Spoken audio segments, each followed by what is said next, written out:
আসসালামু আলাইকুম। প্রথমে বলি, ভিডিওটা কেউ স্কিপ করবেন না। লাইক, কমেন্ট, শেয়ার করে সবাইকে শোনার ও দেখার সুযোগ করে দিন। হয়তোবা আপনার বোন এর থেকে কিছু শিক্ষা গ্রহণ করতে পারবে। কত ফান ভিডিওতে তো লাইক কমেন্ট করেন। আজ একটা ইসলামিক ভিডিওতে লাইক কমেন্ট শেয়ার করে পাশে থাকেন। আজকের ভিডিওটা আমাদের বোনদের জন্য অত্যন্ত গুরুত্বপূর্ণ একটা ভিডিও। শুরু করা যাক মূল পর্ব।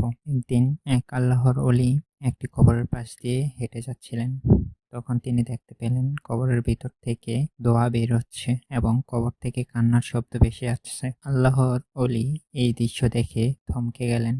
তিনি দেখতে পেলেন একসাথে দুটি কবর থেকেই দোয়া বের হচ্ছে এবং ভয়ঙ্কর আহাজারি শব্দ আসছে। এরপর আল্লাহর ওলি ওই কবরের পাশের গ্রামে গিয়ে উঠলেন এবং গ্রামবাসীকে জিজ্ঞেস করলেন পাশের কবরস্থানে এই দুটি কবর কার। গ্রামের কয়েকজন লোক বলল, কিছুদিন পূর্বে পাশের গ্রামের একটি মেয়ের বাবা মা দুইজনে ইন্তেকাল করেছেন, তাদের কবর ওইগুলো। তখন আল্লাহর ওলি বলল, আপনারা আমাকে ওই মেয়ের বাড়ির ঠিকানাটা দিতে পারবেন? আমি মেয়েটার সাথে কথা বলতে চাই। লোকেরা তখন বলল, হুজুর, আপনি কি বলছেন? আপনি কি জানেন কে সে মেয়ে?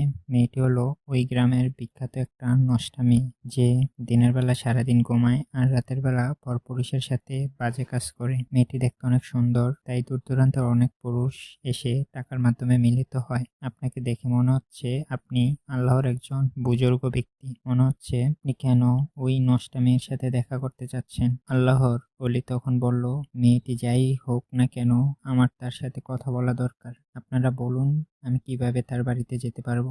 তখন গ্রামবাসীরা তাকে পথ দেখিয়ে দিল। তখন আল্লাহর ওলি গ্রামবাসীর পথ দেখানোর পথে যেতে লাগলেন।